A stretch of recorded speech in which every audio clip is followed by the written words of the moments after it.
What's that, Skip? Shauno's talking about Supercoach again. Let's go.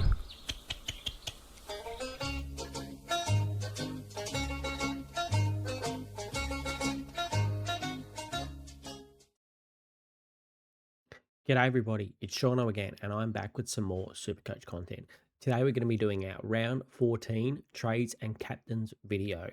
So in this video, we'll go through what I think are the best trades for you guys and girls out there in the community and who are the best vice captain and captain choices. Before we get on with it, don't forget to hit that sub button. Yes, please subscribe if you haven't already. Helps me out a lot and I really appreciate it.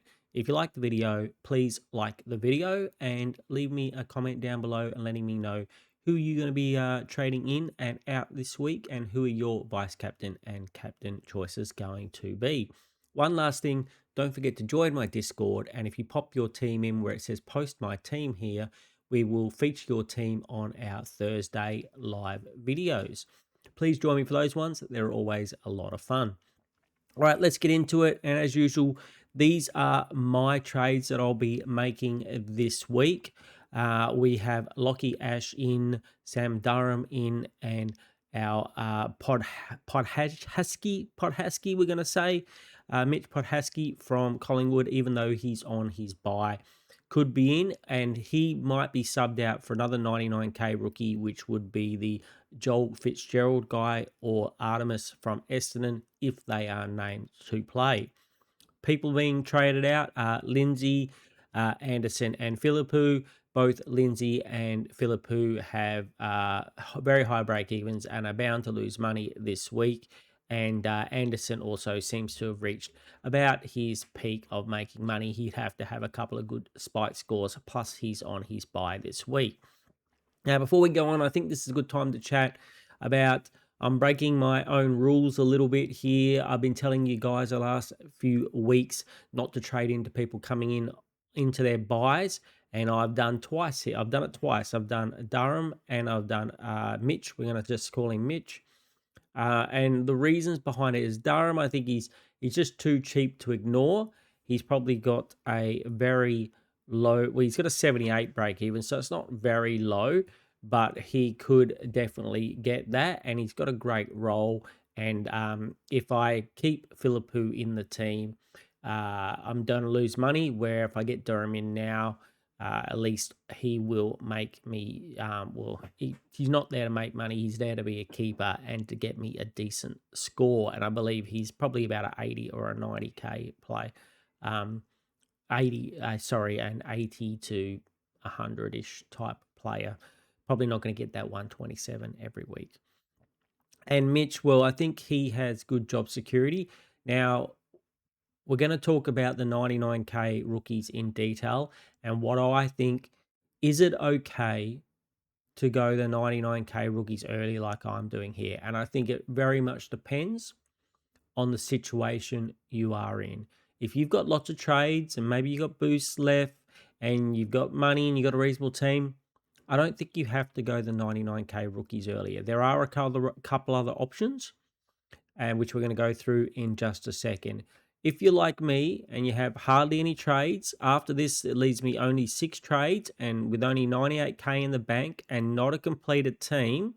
If you want to see my team, here it is. So, you know, we would have a completed back line. We would still be having 2 basically rookies playing in the midfield, and we're counting Murdoch as our F6, and that's probably not the best either. So basically, we're quite a way for being full primo, especially a full 23 primo players, and we don't have many trades and we don't have much money. So I think in cases like mine, it's okay to go these 99k rookies because they could be the last rookies you get. But if you've got money, then I think there might be a couple of other choices.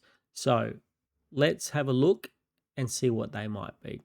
So we go over here to player research and in the old cash cows section. So the 2 I think which are reasonable is Harry Kyle. I think if you've got some money, this kid could be all right. He's at that elevated price, so 145k, which is why I'm saying I'd probably want to have my 13, 14 trades to be getting this guy in. Otherwise, I might just take a risk at the Essendon rookie if he's named, even though it's only his first week. This gentleman is on the bubble. If we can go, has had scores of 65 and 53. I can't say that I'm positive on his job security. I have to admit I don't know too much about the young man, but at these type of scores and defender mid dual position player makes him quite valuable, and I think you definitely could consider him if you have the abundance of trades and money to spare. Now, the other one has already gone up 1 week. Let's see if I can find him here. Jasper Alga, who I think, fact, he plays for Richmond, and their injury list means that he would have quite a good job security. So he's got a 16, a 50, and a 74. So that 16 stopped him going up too much money this week, and he's still got a break even of negative 34. So I think he's one you could definitely think about for your forward line, again, if you've got money and the trades. Unlike me, with the low amount of trades, I don't think I could be getting one of these in, because the money I'm going to get, I need to make as a premium, and I'm going to have to, even though these guys might be better coverage than some of these 99 rookies that might come into my team and go out, I have to take that risk with the low amount of trades that I've got. So they're the two ones that I think if you've got the money in the trades, you could consider. Only that one on the bubble, which is Harry Kyle. Now, like we talked about, let's have a look. Let's come all the way down to the 99K, guys. 99K, guys. And so the ones that I really like Hugo Hall Kaham, which I'm calling HK, the Hunter Killer. Defender mid 99K. He's played one game. He looked very good. He passed the eye test.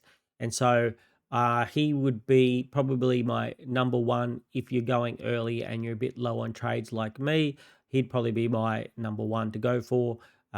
Adelaide do have some players coming back. They've got Rank coming back. They could potentially have Keane coming back soon. So again, it is a risk, but you're not buying him to make money if you're in the position like me. You're low on trades, you're not buying him to make money to sell. You're just buying him to make money because he's cheap, and so you're making money off. Like for example, I'm selling Lindsay to him, which maximizes the money I make instead of selling Lindsay to that Kyle kid, which could be better job security. Might even score more, maybe not. From what I'd saying, I think Hugo's probably going to be a pretty good scorer himself. But in theory, even if I thought the other guy was a better scorer, I'm making more money now by getting Hugo, so I can upgrade another player to a better premium. So I think he is definitely a look in this week. Then you've got Campbell Lake. Had his first game as well, wasn't as impressive. He got a 45, has got mid forward dual position status, which is nice. I'm still worried about St Kilda. We saw Banfield go out after a couple of weeks. I don't think his job security is great. He could go in and out at any stage. He's one I'd prefer if you could wait on for a week or two. Until he's at least on his bubble would be better. But if the mid forward dual position, is very valuable to you, maybe he's going to be someone you can go this week. Then the next ones, did Mitch play? Nope, not this week.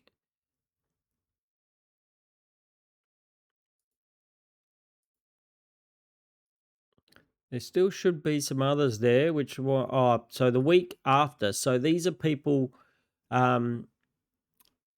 Mitch Pod, he's the week after because this week he's on his bye. He's the one that I've got in my team at the moment. Scored a 52, I think he kicked 1 goal, looked okay. I like his job security a lot. He's been brought into the team to replace Elliott, who's out for the rest of the season, and Collingwood don't look like they have any other forwards that are going to knock him out of the team. So I'm pretty sure he's going to be there for a while. And so I think That's the reason I'm buying him this week, potentially, even with his buy, because I think his job security is pretty good. And I'm not too sure his scoring's going to be good. If he didn't get that goal, he's probably getting you a 30. But job security, it looks pretty good. And he's at 99K. Now, the other ones, who else do we like? There are, and so then there are the two which haven't even played a game this week. So, and I might be interested in getting them in, even though they haven't. So, Joel Fitzgerald from Melbourne, absolutely killing it in the VFL, absolutely killed it in the lower leagues, like smacking out big hundreds in Supercoach scores. And so if he is named, I'll probably work a way where I don't get the Pod or Mitch this week and I get Joel instead. And that way I can have another look at Mitch in a week or two's time and I can get him then. Plus, I would have an extra playing player this week to help me through this round where I already have quite a few people out. He will be out in a couple of weeks. I think with rookies, buying rookies that are going to be on their buy in a few weeks is not a big deal, nowhere near as big deal as it is buying primos that are going to be out. If they provide you coverage, great. That's why Hugo is probably my number one pick. He's going to provide you coverage all the way through the buys. And then the other one, so you got Joel, and the other one is Artie or Jackson Artemis.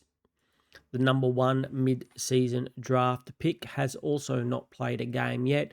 When he gets an opportunity at Essendon, you would think there's a good chance that he holds his spot with what a shambles Essendon are at the moment.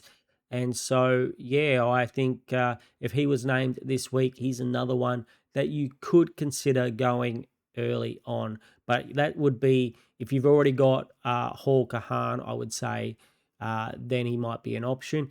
If you haven't got Hall Kahan, get that guy first. And then wait to Artemis, because he will also still has to have his buy. So he will potentially, you could pick him up in round 17 or 16 after he's had his buy.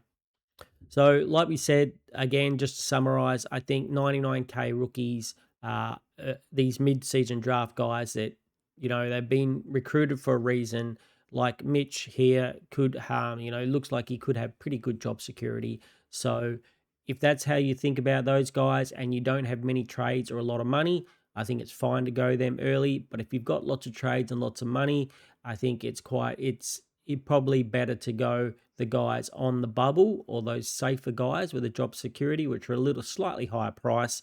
And then you can pick up these 99K guys when they get to the bubble. And that way you make sure they don't get injured and they continue to play at least 3 games. Yep. So that's with the rookies. Did I miss any? I don't think so. I wrote them down. I was nice and organized this week.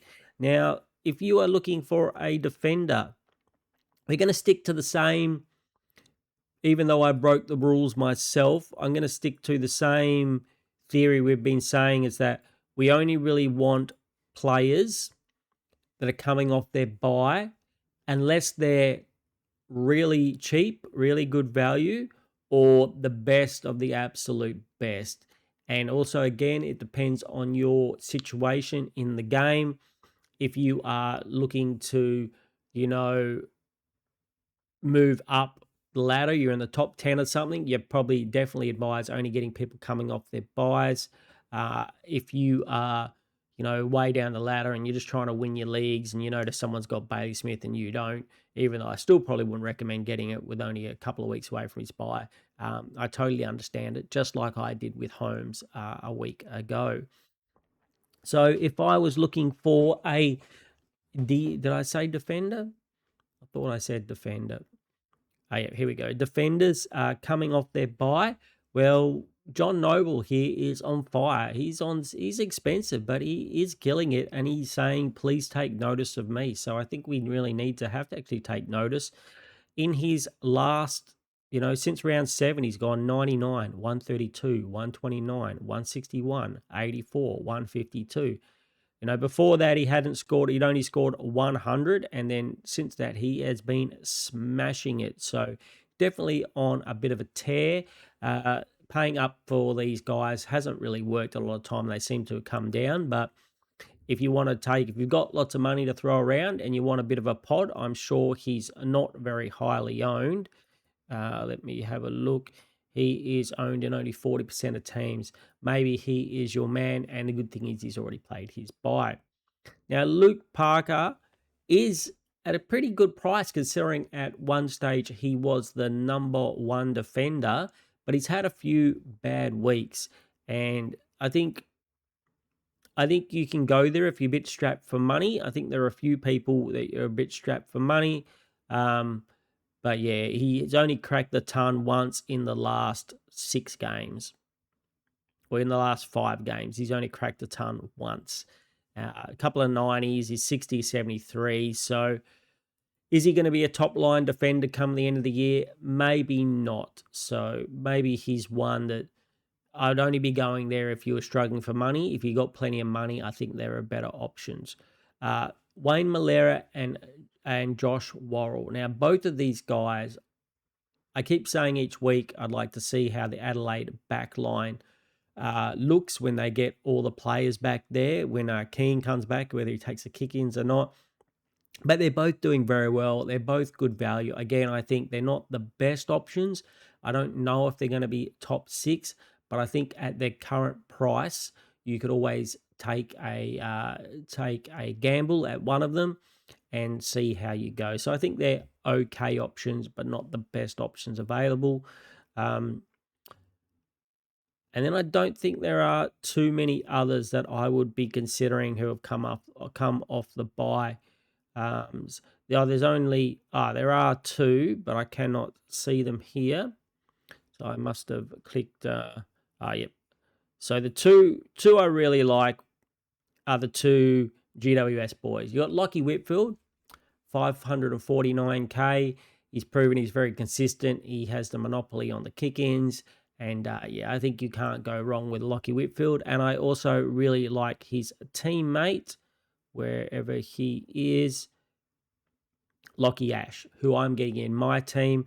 They had a little bit of an experiment with him in the midfield. It didn't seem to work. It looks like he might have gone back to the back line. And we saw what he did in the back line at the beginning of the season when he was kind of on fire.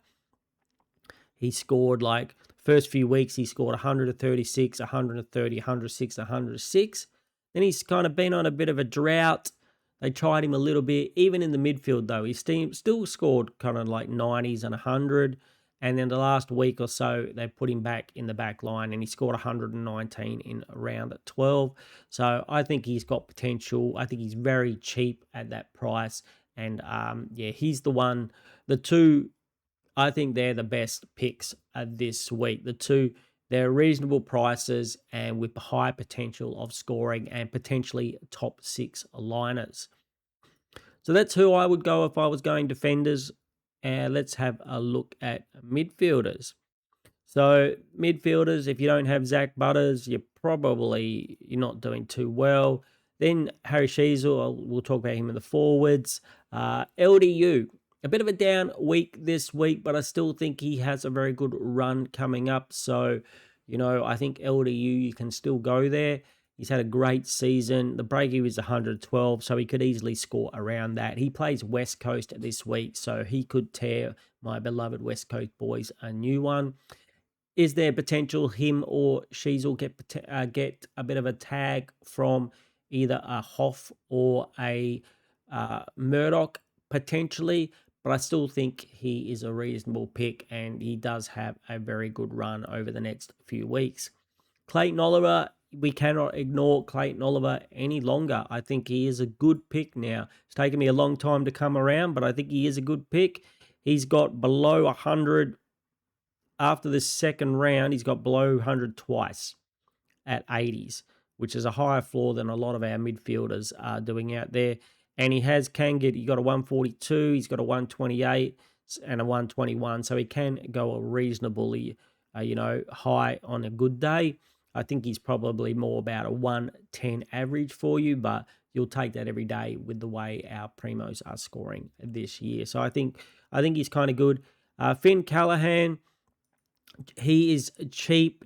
He's actually had a good quite a few weeks. So since round 8, he's got 110, 100, a 79 against West Coast, where we put a bit of attention into him, I believe, 104 and 144. So I think the tag is still a little bit of a worry, but he is a quality player and he is at a very discounted price. So I could totally understand if you were still getting still interested in Finn Callahan, just be prepared that he is capable of dropping you a 60 or a 70 in a bad tagged game. But at the same time, he is capable of, like, he's got a 144, a 135, a 124, and a 120 this season so far. So he is capable of going big on a good day.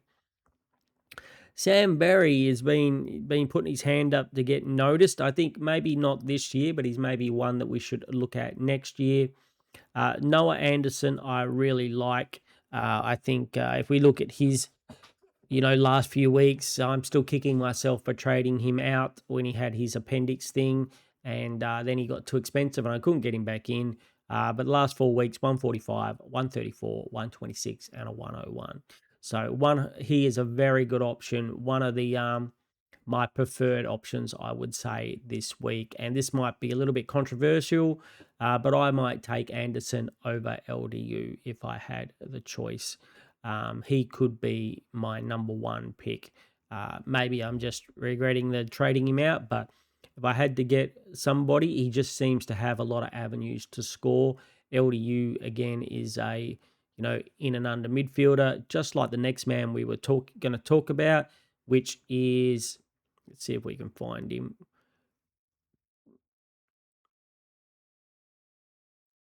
Matty Rao.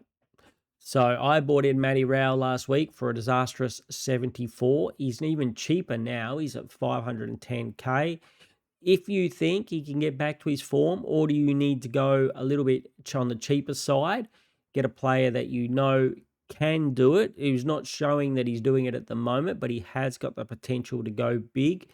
It was a bit weird. They kind of took him out of the centre bounces a little bit last week, which seems a bit silly. Hopefully they won't do that too often. Maybe you want to wait on him. What's his break evens? 104. So potentially you could wait on him. But if you need to get someone slightly cheaper this week, I think maybe he is the go. Oh, and I have missed another one. There is one guy that is also a little bit cheaper.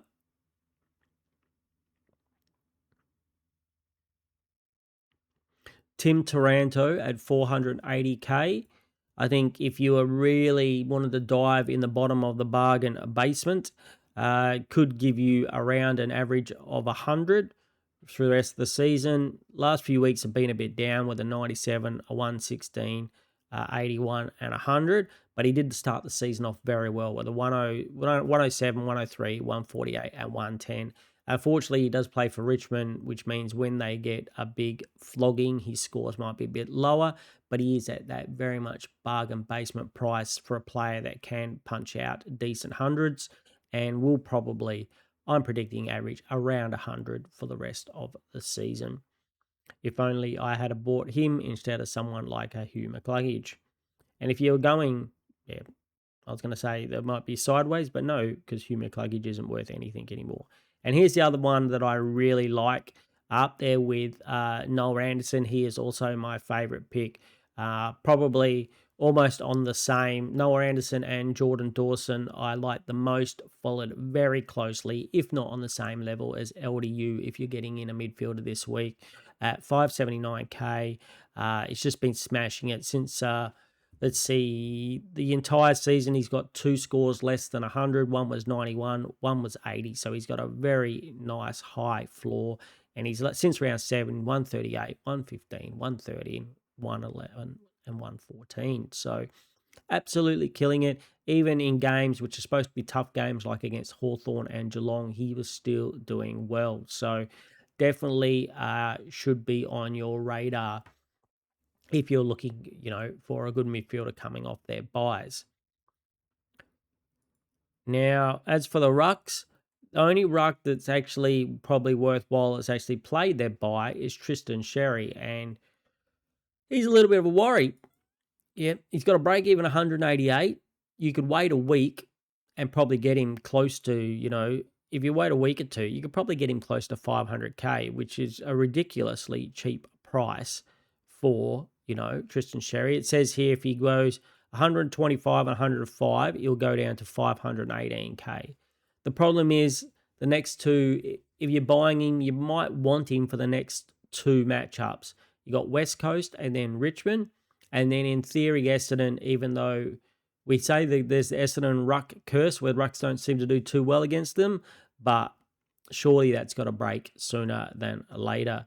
Now, West Coast aren't the same ruck that he destroyed earlier on the season. He won't be up against Flynn. He'll be up against a Bailey Smith, which he has also dominated in the past and put up big scores on.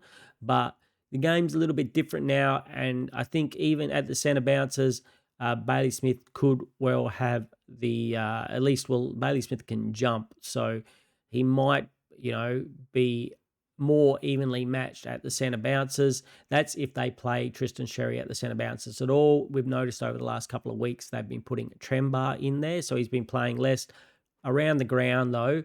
You would think he still dominates in those contests.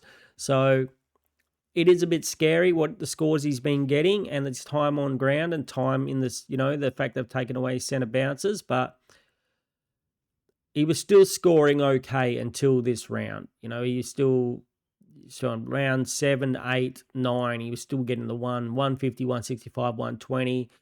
And then the last three rounds, though, he's gone 87, 114, 43. So it's one of those tricky ones. He's at a great price, but he will be going down, but you want him for the matchups that are coming up. So I think if you're sold that he's going to be your man, you just get him this week and hope that he is. If you're not sure and you want to wait, I think that is also fine. You can pick him up in a couple of weeks. If you've still got someone like a McAndrew, let McAndrew play. Let the man play, let him go down more and pick him up next week or the week after. And if you miss that big score, if you miss the big sugar hit, well, so be it. At least you'll know that, the player is doing, okay. And there was, I don't know, somebody said he might have a bit of a back issue, but that was just something I heard in the wind. I wouldn't read too much into anything I say about injuries. All right, so the other rucks, they've all got their buys to go, so I'd be waiting to after their buys. People like Grundy are going to come down, and Jackson should be, they'll all be around that. They'll be around 600K-ish, just above. So yeah, that could be something to consider, and also the English. If you're considering English, will probably be around 500K, like Sherry will be. After his buys as well. All right, so forward line. So here is one that we'll talk about.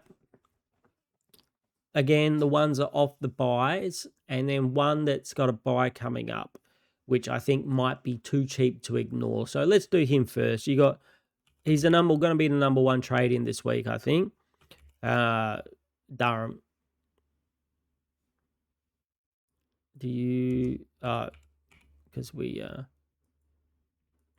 got to do this. Sam Durham, he's actually been low-key very good for since round 8. So round 8, he's got 102, 106, then he got a 60, then he got injured for a 16, and then last week he got a 127. He was on 90 at halftime, and then they decided, hey, we better put some attention into him, Carlton did, and so he ended up on a 127. He's playing that full midfield role at the moment. Essendon have a really bad habit of throwing the magnets around this season, so whether he holds that role or not, but they seem to like him there, and he seems to be doing a good job, so hopefully they keep him there. And as a forward for 365K, let's move it across there, that's it, 365K 700, that is an absolute bargain. So even with his buy coming up, I still think it's okay to pick him just at that price. I mean, even if he gets 100, he's not going to go up too much. He might go up 10 or 12K. So maybe you could keep him. But if it's for me, if it's something like if you've got Philippou and he's going to lose you a ton of money, and you can get Durham this week, who's going to go up a little bit, you can just go for it this week. You just go for it and do it. And as long as you're okay, that bye week is usually not a bad bye week for most people. So you're probably going to be okay. Now, if we do go back to take away the dir, and so the rest of the players are all going to be ones coming off their bye. Sheasel, should have Sheasel. Jack Ross is very interesting at 504. He's going to be one of the more expensive in the forward line ones, but he's been quite good. Like since round 6, 149, 84, 129. Where did I get to? 107, 102, 104, and then a 77, but that was versus Sydney last week. So I think he's a viable option. Again, plays for Richmond that you don't love, but, doing very well. He's certainly last 3-round average of 94, 5-round average 103. That's a top 6 forward. So definitely could consider him. Tuke Miller, I also like. He's a little bit cheaper. I think he has a high floor. He's going to get you, minimum probably 80 most weeks unless you have a disaster. Like he hasn't, round 5 versus Sydney, which would have been a tough game, got 72. But since then, 103, 80, 104, 101, 86, 84, 108. That is the 5-round average.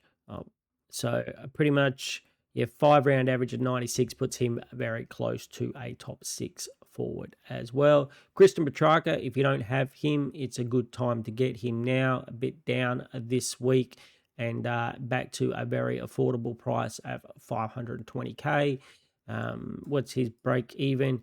Is 125, so you could wait on him, but I think in this case you would just buy him at this price. Jason Horne-Francis has been doing very well the last couple of weeks. Got him in my team. He delivered me like 3 70s in a row, which made me an angry Shauno. And then after that, though, he's delivered a 128 and a 119 in the last 2 weeks. He's going to be a bit of a roller coaster ride, but he does have potential to put out good scores, and he does have a good role. So I think he is another viable option around that slightly cheaper mark. If you're not going the Jack Ross or the Christian Petrarca, you got Tuke Miller and Jason Horne-Francis right, in that price range. And if you were looking for a bit of a pod, Tuke Miller is owned in quite a bit less teams. Jason Horne-Francis is owned in almost 17% of teams now, where Tuke Miller is 7.3% of teams. Do I have anybody else written down? Oh, yes, there is one more.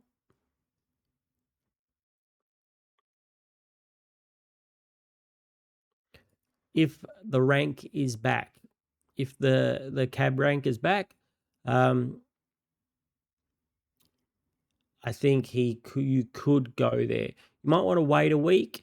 He's got quite a high break even of 131. You could wait, have a look at him, make sure he's okay after his injury, make sure he's getting the CBAs back, make sure he's getting his time on ground. But if you wanted to jump on him straight away, he has been a top 6 forward in the past.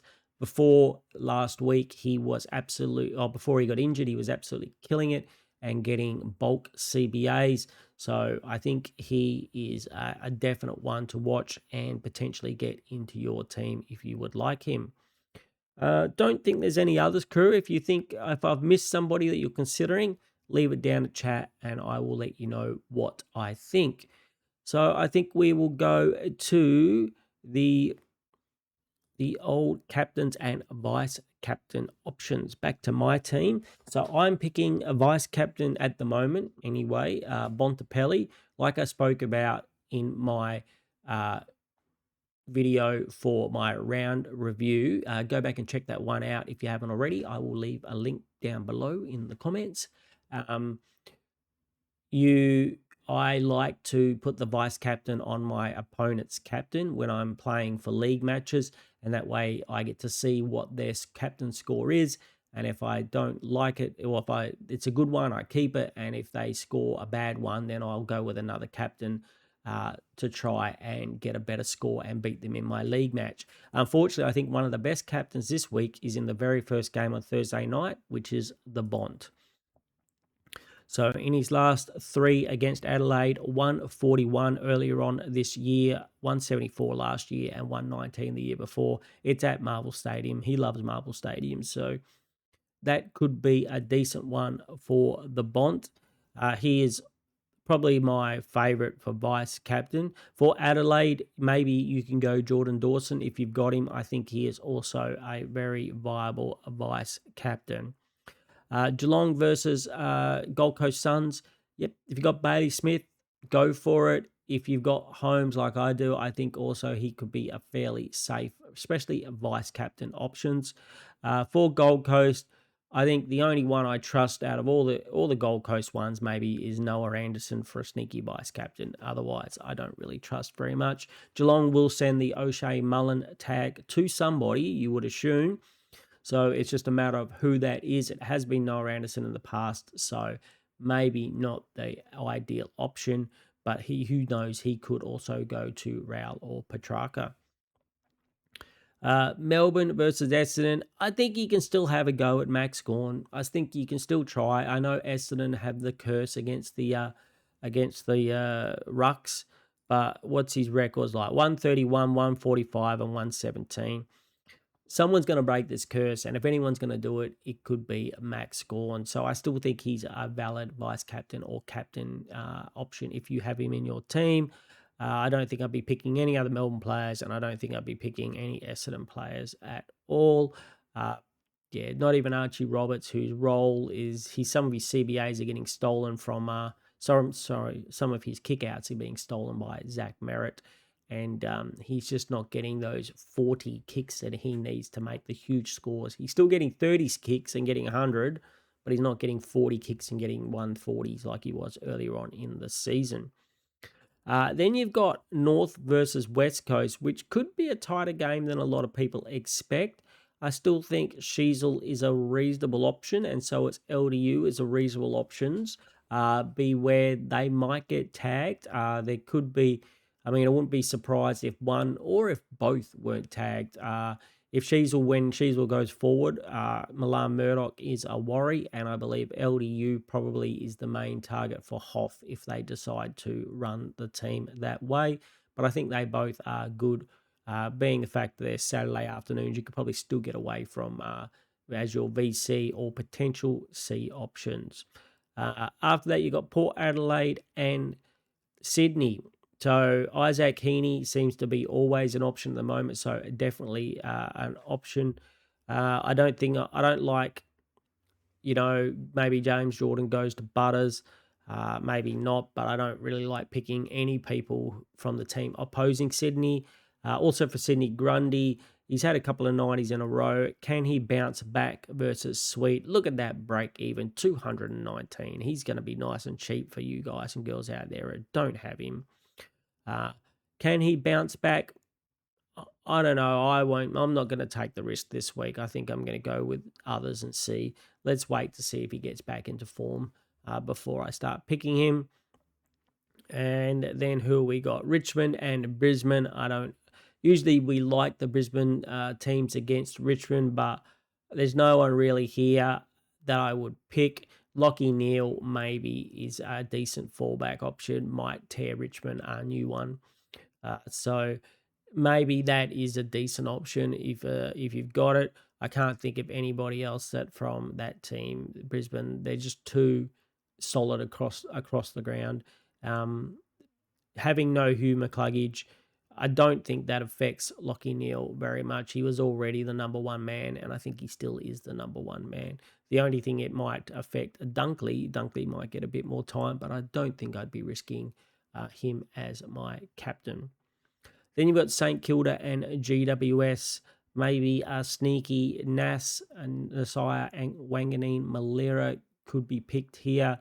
And or one of your GWS guys, maybe a Clayton Oliver, potentially a Finn Callahan, if you don't have any other options. Personally, I think the best options are, if you've got Heaney, I'd be going Heaney. Uh, the North guys, I think, could be worth a swing. I really like Gorn against Essendon, and maybe a sneaky Sinclair.